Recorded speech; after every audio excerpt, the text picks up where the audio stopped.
Muito bom dia, boa tarde, boa noite a quem é de boa noite. Este é o Washington Fora de Horas desta segunda-feira, dia 1 de fevereiro. É verdade, já estamos no segundo mês de 2021, portanto está a passar rápido, não é? Dá essa sensação. Eu sou a Mayra de La Salete e nas notícias de hoje de Washington Fora de Horas, os nossos principais títulos. Hoje vamos abordar a questão do que se passou durante o fim de semana na Lunda Norte, em Angola. Também temos notícias sobre as dívidas ocultas em Moçambique. Vamos falar naturalmente dos Estados Unidos. Donald Trump já nomeou a sua equipa de advogados para o julgamento no Senado, um julgamento que deverá começar dia 8 de fevereiro. E temos também que há uma nova estirpe em Santo Tomé e Príncipe e uma nova estirpe do coronavírus. Vamos então ao desenvolvimento das notícias desta segunda-feira, dia 1 de fevereiro. Vamos começar com Angola, ah, onde durante o fim de semana a Voz da América noticiou uma manifestação na cidade de Cafunfo, na província da Lunda Norte, promovida pelo Protetorado da Lunda Chokwe para pedir diálogo com o governo, e esta manifestação terminou em violência, com fontes independentes a apontar para cerca de 27 mortes, enquanto o governo fala em 6. O protetorado fala em sábado sangrento, classificado de massacre. O comandante-geral da Polícia Nacional, Paulo de Almeida, visitou o local e disse que foi uma rebelião armada e que mandou instaurar um inquérito para identificar os autores, retirando assim qualquer responsabilidade às Forças Armadas e da polícia que reprimiram a manifestação, que, segundo o líder do movimento, José Mateus Zeca Muchima, respeitou todas as formalidades legais. As reações em relação ao que se passou durante este fim de semana, que vitimou 27 pessoas, não se fizeram esperar. O presidente da Associação Cívica do Leste de Angola, Aquamana, Guilherme Chwimbe Martins, pede uma intervenção da comunidade internacional em defesa dos povos do leste do país, que, segundo ele, tem sido alvo de todo o tipo de violações contra os seus direitos pelas forças da ordem. Ele disse à Voz da América, e eu cito: temos estado a escrever, temos procurado por outros canais tocarmos até ao nível mais alto do executivo angolano, no caso particular, o Presidente da República, para que atenda ao clamor destas populações. As populações locais não pedem independência ou autonomia como tal, mas pedem justiça social. Fim de citação. Por seu lado, o bispo da Diocese do Dundo, Dom Stanislau Marques Chindecassi, disse, e eu cito: manifestar a nossa tristeza e preocupação pelos incidentes que ocorreram ontem em Cafunfo, na Lunda Norte, aliás. Fim de citação. Na sua página no Facebook, o arcebispo de Saurimo, José Manuel Imbamba, que já foi bispo da diocese onde se localiza Cafunfo, publicou um desabafo em voz alta, lamentando o sangue derramado inutilmente e questionando se havia necessidade, e eu cito, para tanta violência e desumanidade. O também vice-presidente da SIAST e responsável pela província eclesiástica que tutela a Diocese do Dundo diz estar, e eu cito, profundamente chocado e consternado com o sucedido e espera que a investigação seja vigorosa e responsabilize os que agiram mal. Fim de citação. Já o bispo de Cabinda, Belmiro Chisenguetti, na sua reação sobre o massacre na Lunda Norte, afirmou na sua conta oficial no Facebook que o que se passou em Cafunfo é muito grave, defendendo, e eu cito, investigações independentes para se responsabilizar publicamente os culpados. Fim de citação. Por sua vez, o bispo da Diocese do Mochico, leste de Angola, diz estar com o coração a sangrar devido à violência inaudita, e esta é uma citação também do bispo, a violência inaudita de Cafunfo, com toda a dose de agressão e morte, de desrespeito a vivos e defuntos. Fim de citação. O movimento protetorado da Lunda Chokwe acusa o governo de massacre. O presidente José Mateus Zeca Muchima também repudia a informação posta a circular que os manifestantes estavam armados e disse que as imagens divulgadas pela televisão pública de Angola são imagens divulgadas no ano passado. E eu cito: as mesmas que hoje dizem estar nas mãos dos membros do protetorado, mas é uma mentira que só visa atrapalhar o ato criminoso cometido pelas forças coligadas, FA e polícia. Fim de citação. Na nossa emissão da rádio de hoje, a partir das 18 horas de Angola, vamos ter muitas reportagens sobre os incidentes e reações em relação aos mesmos. Para mais informações sobre os incidentes, podem visitar a nossa página www.voaportuguês. Temos várias reportagens sobre o que se passou durante este fim de semana na Lunda Norte, em que 27 pessoas acabaram mortas depois de manifestações. Antes de continuarmos com as nossas notícias, e vamos aqui ainda falar sobre as dívidas ocultas, vamos falar também sobre os casos de Covid-19 pelo mundo, pelo que antes de fazermos isso, eu vou pedir, como peço sempre, que partilhem o nosso Washington Fora de Horas, e vou fazer o mesmo, uma vez que estou a pedir, também convém, não é? Fazer o que prego, pelo que vou aqui procurar já o nosso programa também e partilhá-lo na minha página. Portanto, vamos lá ver onde é que está. Está aqui, eu já o encontrei e vou partilhar. Agradeço muito a quem estiver também a partilhar, e vou aproveitar, claro, ler também os comentários do nosso programa. E tenho aqui Narciso Miguel, que diz: boa tarde, Voz da América. O distrito de Buzi encontra-se sob estado de agitação devido ao fluxo de água que vai entrando para Guaraguara. Hoje, dia 1 de fevereiro, a situação em Buzi ainda não é das melhores. É verdade, nós temos também reportagens sobre o que se passou na semana passada com o ciclone que atingiu a Beira, e o ciclone Heloise, pelo que fiquem connosco para continuarem a ver, a ouvir e a ver estas reportagens. Eu vou certamente partilhar aqui os nossos... vou partilhar aqui... Deixem-me cortar o som. Vou partilhar aqui também os links para reportagens sobre o que se tem passado nessa área em Moçambique, que foi afetada pelo ciclone Heloise. Vamos então continuar, mas antes, como eu tinha prometido, ler comentários. Vou começar pelo mais recente, Júlio Covalela. Ele diz que é pura mentira as provas fictícias das armas obsoletas, tudo mentira. O que aconteceu em Cafunfo é um autêntico massacre de manifestantes pacíficos, obra de um MPLA habituado a beber sangue inocente. Palavras de Júlio Covalela. Temos também Narciso Miguel. Ele diz: boa tarde. O Narciso Miguel foi a mensagem que eu li há pouco tempo, exatamente, sobre Buzi. José Carlos Duarte. 7 membros do movimento protetorado mortos, 23 populares. Cafunfo em estado de sítio. Manangana, Capenda, Camulemba em fuga nas matas. Notícias, portanto, da Lunda Norte. Aris Correia diz que está a falar de Moçambique. Boa tarde. Muito chuvosa, acompanhado pela trovoada na cidade de Maputo e arredores. Temos também Nhamica Alves, a partir do Brasil, em São Paulo. Muito obrigada, Nhamica, pela companhia de sempre.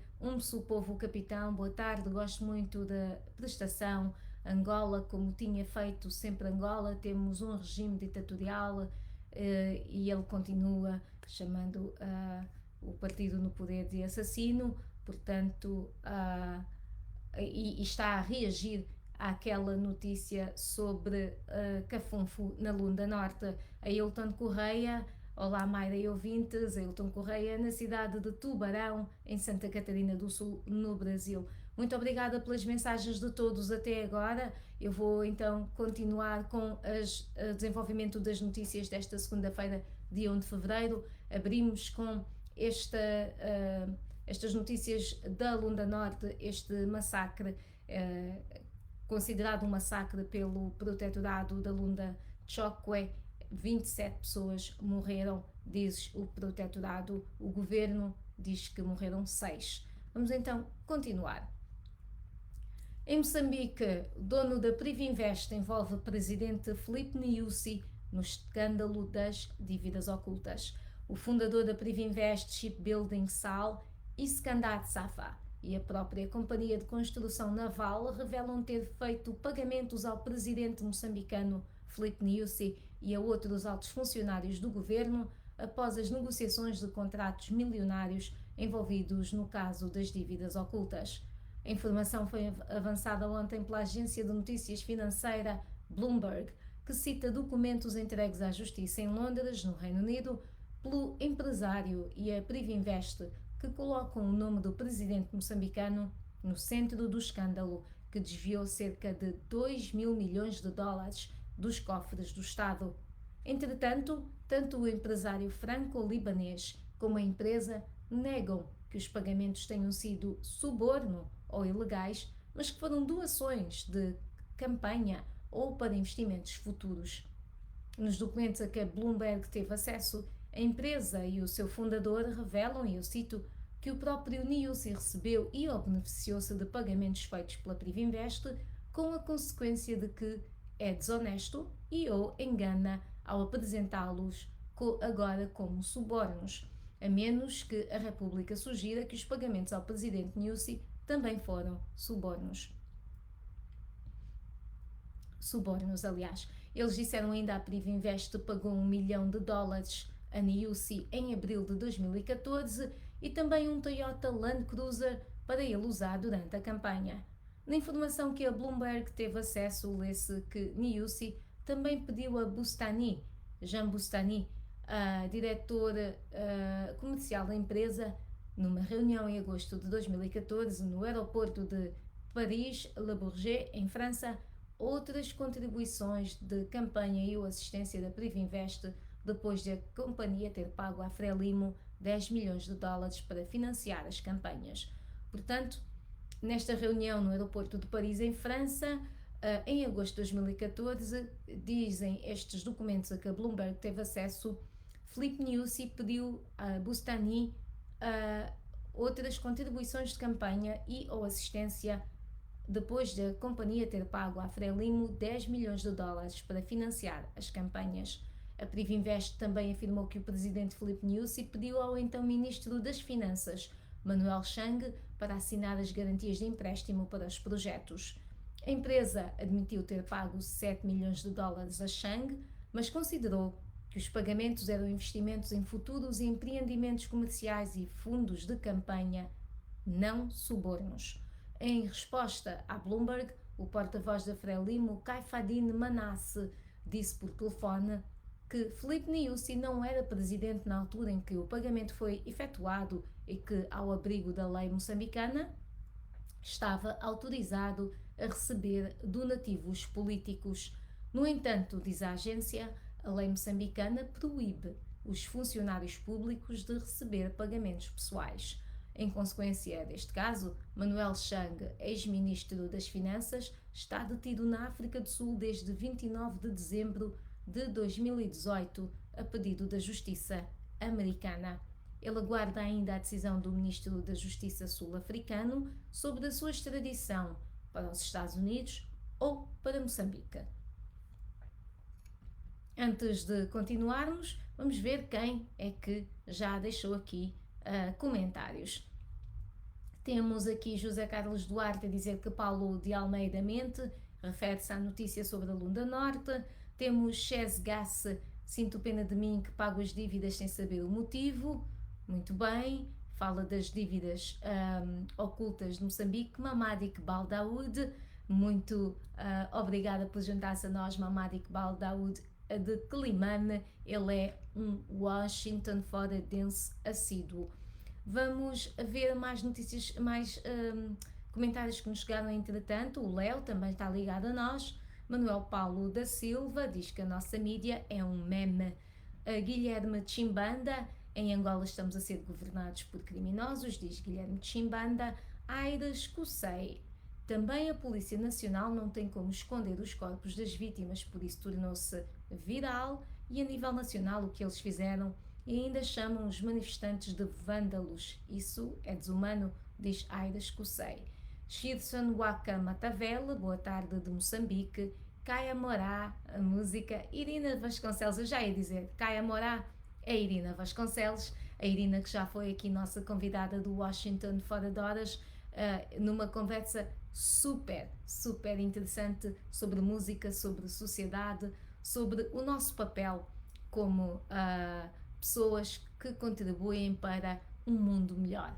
Gaspar Porto o Alacha, aliás, sinto pena de mim e todo o povo moçambicano por estas dívidas ocultas. Muito bem. Muito obrigada, Irina. Eu leio agora aqui mais uma mensagem da Irina a dizer que gosta muito de mim. Eu também gosto muito da Irina. Acho que é uma voz fantástica.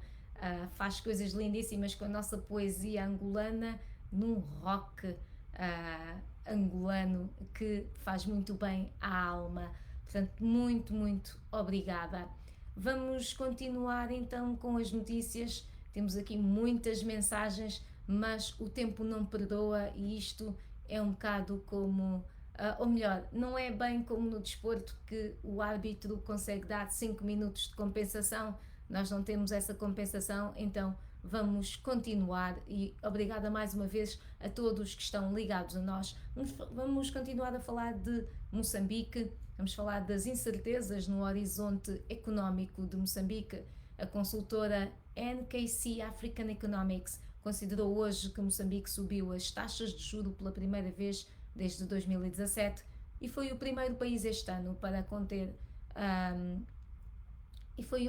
no país este ano para conter a inflação e sustentar a depreciação do metical. Na nota enviada aos investidores, os analistas escreveram que Moçambique foi o primeiro país no mundo a subir as taxas de juros este ano e foi também a primeira vez que a MIMO foi aumentada desde que foi introduzida em 2017.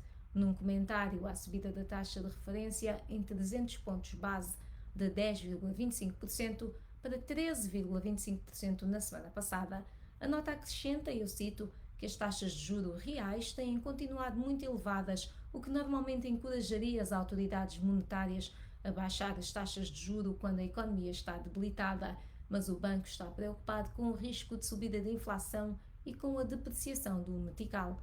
Para a consultora NKC, e eu cito, é improvável que os riscos de aumento da inflação se reduzam antes do final do ano, por isso a previsão é que o Banco Central não corte as taxas no futuro previsível, fim de citação, o que pressupõe a manutenção da taxa MIMO em 13,25%, pelo menos durante 2021. No ano passado, o metical desvalorizou-se em 17%, tendo batido um novo recorde mínimo em meados de janeiro, quando transacionou a 75 meticais por dólar.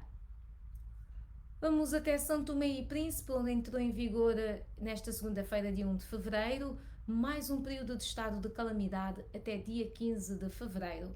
As autoridades do arquipélago suspeitam que a nova estirpe do coronavírus do Reino Unido já esteja no país devido ao aumento do número de casos depois das festas do Natal e do Ano Novo, altura em que centenas de cidadãos oriundos de Inglaterra visitaram o arquipélago. O ministro da Presidência do Conselho de Ministros, Vando Castro, disse, e cito, infelizmente estamos a notar uma subida de casos positivos da Covid-19 desde o início do mês de janeiro e há suspeita de entrada no país da nova estirpe deste vírus que está a circular na Europa, nomeadamente no Reino Unido. Fim de citação.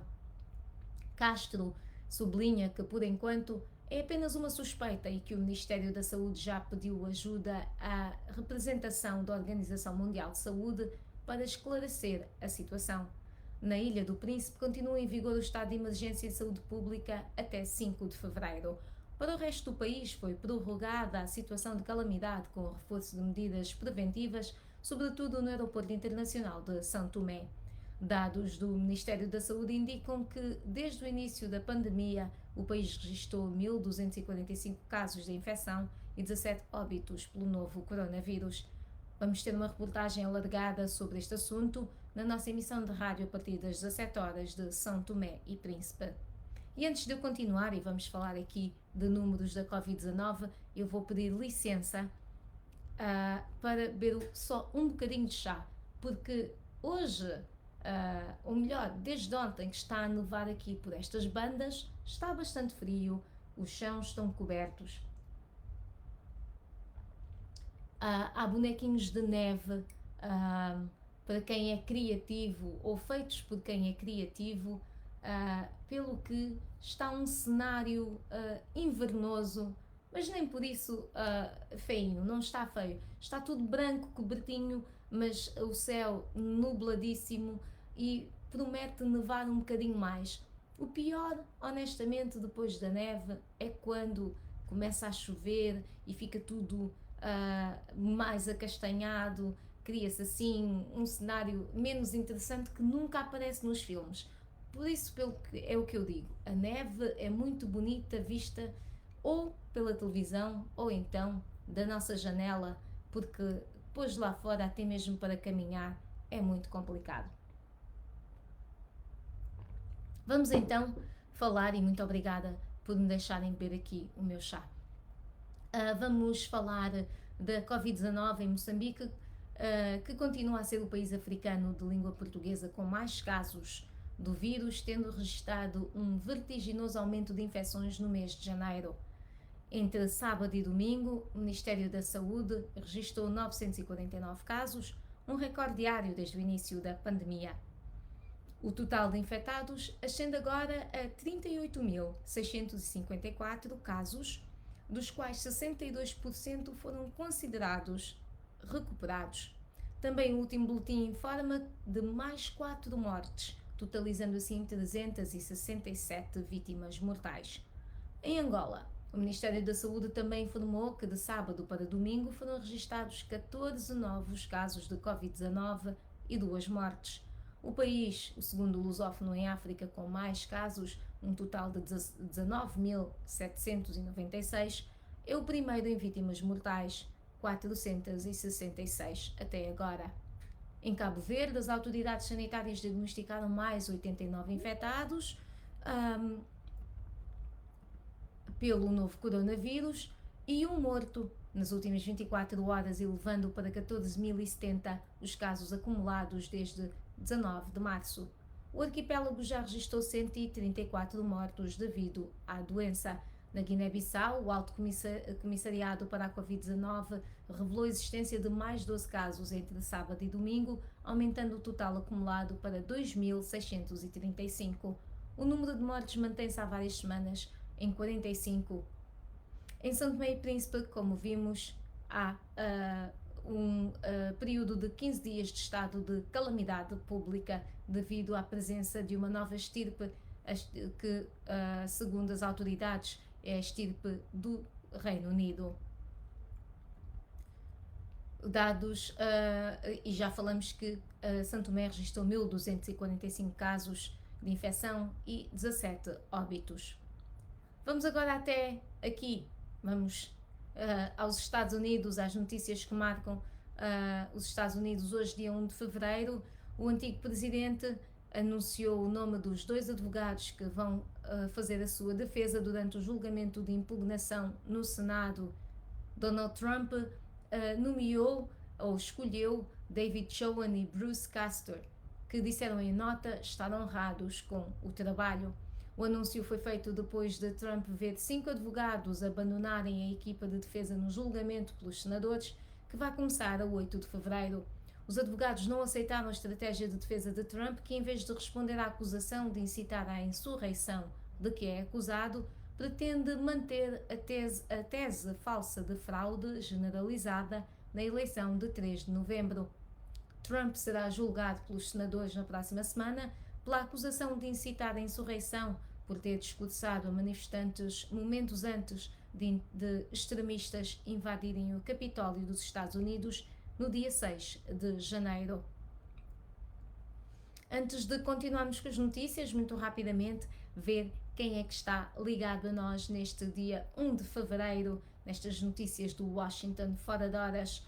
Temos Boubacar Mbaló, muito boa tarde, ele está em Luxemburgo.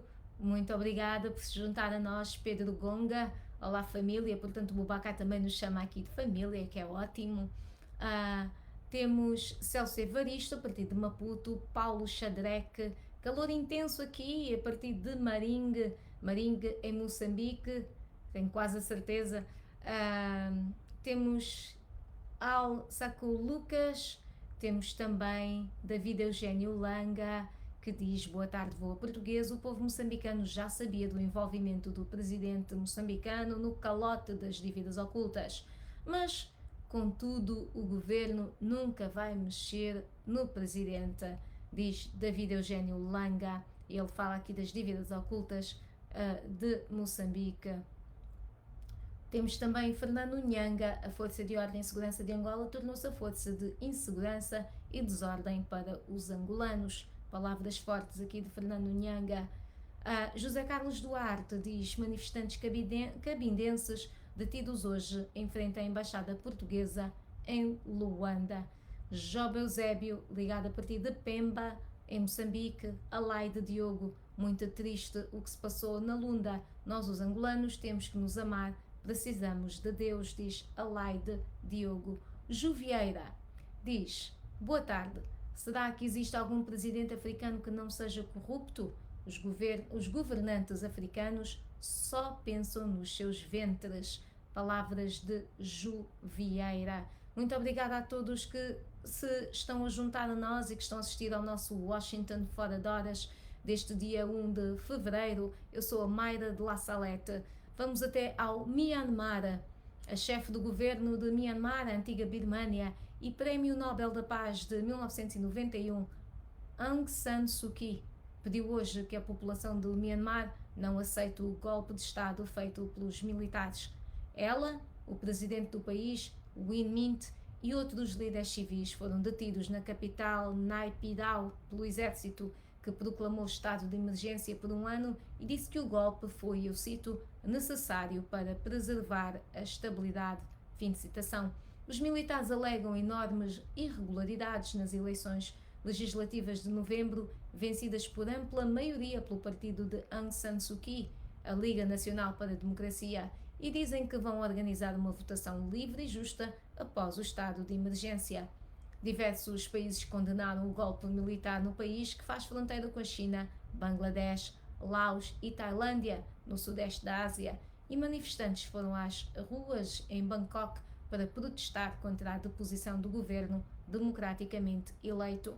Aliás, este golpe de Estado está a deixar o clima nesta zona de fronteira muito tenso, porque prejudica bastante trocas comerciais também entre estes países e o Myanmar.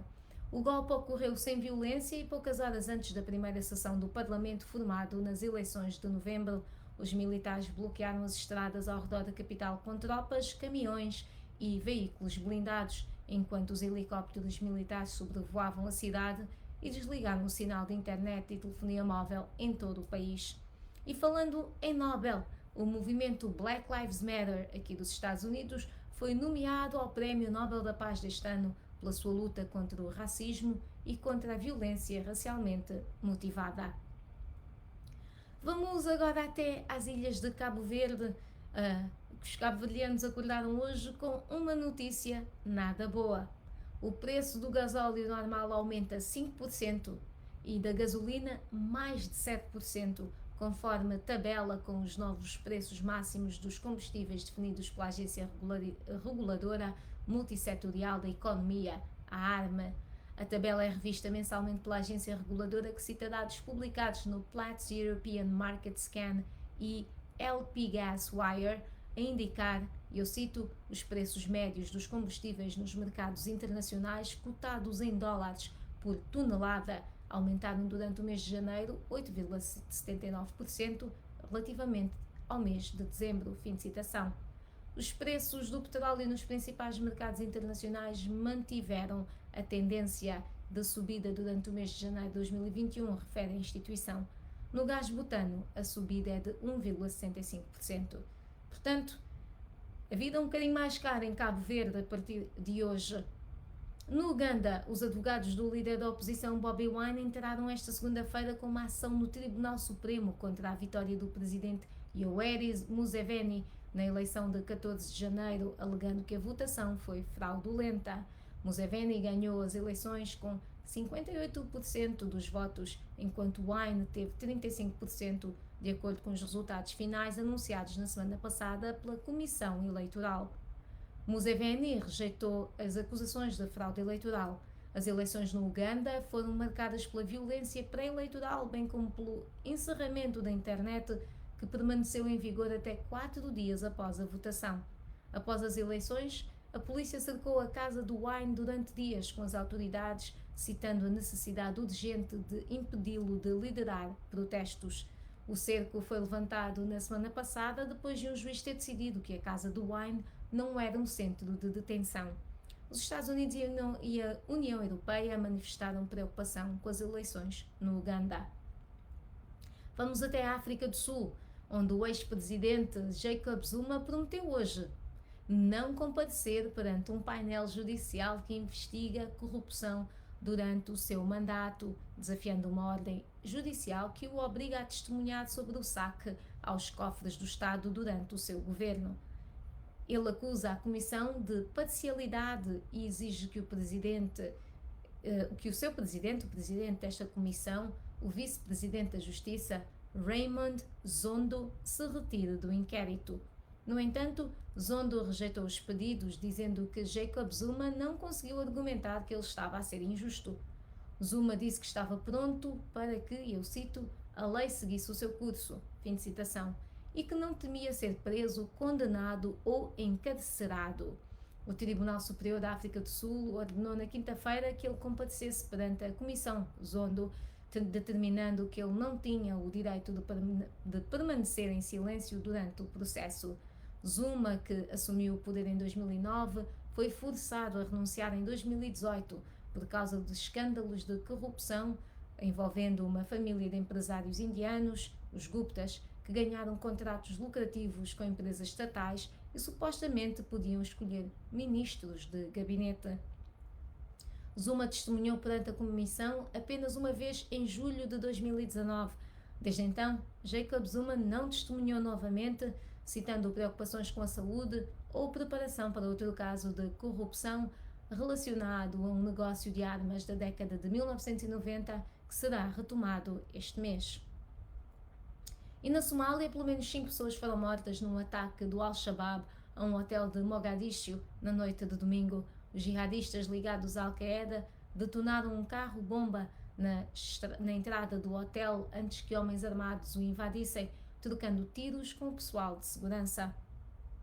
O porta-voz da polícia somália disse que 4 atacantes também morreram, pelo menos 10 pessoas ficaram feridas. O Al-Shabaab assumiu a responsabilidade pelo ataque ao hotel, que é frequentado por oficiais somalis, membros das forças de segurança e líderes comunitários. A Somália deveria realizar eleições parlamentares e presidenciais indiretas antes de 8 de fevereiro, mas o processo foi prejudicado por desacordos políticos entre o governo central de Mogadiscio e os Estados federais. Antes de continuarmos, e estamos mesmo a chegar ao fim, temos mais 1 ou 2 títulos para partilhar com a nossa audiência. Vamos dar outros bons dias e boas tardes.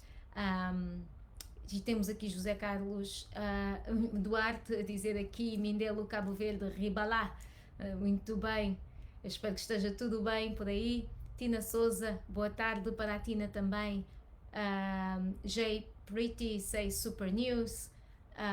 E Sebastião Domingos diz: bom dia, companheiros, já estou ligado ao programa a partir de Lisboa. Paz, paz, paz, basta de sangue. Bom início de semana abençoado. É verdade. E hoje, como segunda-feira, há aquela responsabilidade de mandar vibrações positivas para que a semana comece bem. É verdade que notícias do Myanmar, da Lunda Norte, estas questões das dívidas ocultas não auguram uma semana muito, muito positiva, mas temos que manter o espírito lá mais para cima para ver se aguentamos essa nossa semana de trabalho que ainda agora começou. Vamos então à Rússia. Os promotores russos apoiaram hoje, segunda-feira, um pedido de prisão do líder da oposição Alexei Navalny por vários anos por acusações antigas, depois da polícia deter um número recorde de manifestantes anti-Kremlin em todo o país. Este foi o segundo fim de semana de protestos em massa pela prisão do mais destacado opositor do presidente Vladimir Putin. Os protestos que levaram as autoridades a impor um bloqueio sem precedentes no centro de Moscovo antecedem a uma audiência que poderá levar Navalny à prisão por vários anos. Lembrar que Navalny foi detido no aeroporto de Moscovo em meados de janeiro, no regresso da Alemanha, onde se recuperara de um envenenamento em agosto. Ele culpa Putin e a agência de segurança FSB pelo ataque com um agente nervoso Novichok. Lembrar também que nestas manifestações muitos apoiantes de Navalny foram detidos, entre eles a sua esposa. E chegando ao fim, vale só a pena dizer que ontem Lionel Messi quebrou o Twitter. E eu não sei se todos os nossos Washington foradenses estão por dentro disto, com certeza que estão, mas vale só a pena lembrar que ontem o Twitter não falava de outra coisa. É como o Ralph quebrou a internet, Lionel Messi quebrou o Twitter porque foram revelados os valores do seu contrato, e Lionel Messi faz mais dinheiro do que se podia imaginar. Ele tem um contrato de 4 anos no valor de mais de 555 milhões de dólares, que partidos em miúdos dá mais ou menos 138 milhões de euros por época, mais de 77 milhões de euros em bónus de lealdade. Eu não sei o que é que isso significa. E, ou seja, eu acho que se ele quebrar o contrato, ele tem que pagar esses 77 milhões. Se não quebrar, ele recebe. Eu só sei que é muito dinheiro. 115 milhões como taxa de renovação. Portanto, se ele renova, recebe um bónus por renovar. Fantástico, não é? Estes números são astronómicos. Muitos fãs de Messi acham que é justo. Muito bem. Fãs do futebol e do desporto acharam um bocadinho normal, mas depois, pensando bem, pondo as coisas na balança, se o Barcelona não tivesse uma dívida de 1,173 bilhão, portanto estamos nas dívidas de bilhão, ok? De euros, e se não tivesse perdido com a pandemia 97 milhões de euros, estava tudo bem, não é? Mas com esta dívida astronómica também do Barcelona, estes valores para o Messi deixam o clube numa situação financeira precária e é difícil assim contratar outros jogadores. Portanto, vamos ver como é que o Barcelona se vira nesta situação. Para os fãs do Barcelona, e eu não vou aqui dizer que sou fã do Barcelona, isto custa um bocadinho. E esta semana o nosso Angola Saúde em Foco vai ser sobre doenças cancerígenas. Portanto, já sabem, todas as semanas nós temos um Angola Saúde em Foco. O médico ou a médica ouve as perguntas colocadas pelos ouvintes e internautas e dá as respostas. O nosso programa tem também reportagens sobre outras questões de saúde que não necessariamente ligadas ao tema em que estamos debruçados toda a semana. Portanto, esta semana vai ser com a doutora Nádia Camata, nossa médica residente, e eu e toda a Voz da América, contamos com a participação de ouvintes e internautas. Já sabem, participem, enviem as vossas questões para o nosso número de WhatsApp, mais 908 652 4584, ou por mensagem para o nosso número local, mais 244 932 348 698. Eu vou deixar aqui estes números num comentário para que, se estiverem interessados, nos enviem então mensagens, perguntas sobre doenças cancerígenas, questões, dúvidas que tenham, por favor participem. É sempre um programa muito interessante quando tem a participação dos nossos ouvintes e internautas. Mais uma vez, muito obrigada pela companhia de sempre e já sabem, o Washington Fora de Horas, o Angola Tudo em Foco é toda a sexta-feira, mas nós recolhemos as perguntas ao longo da semana porque é um programa gravado e o Washington Fora de Horas é de segunda a sexta em direto. Cada dia um apresentador diferente para si, para lhe trazer as notícias atualizadas. Muito obrigada e uma boa continuação.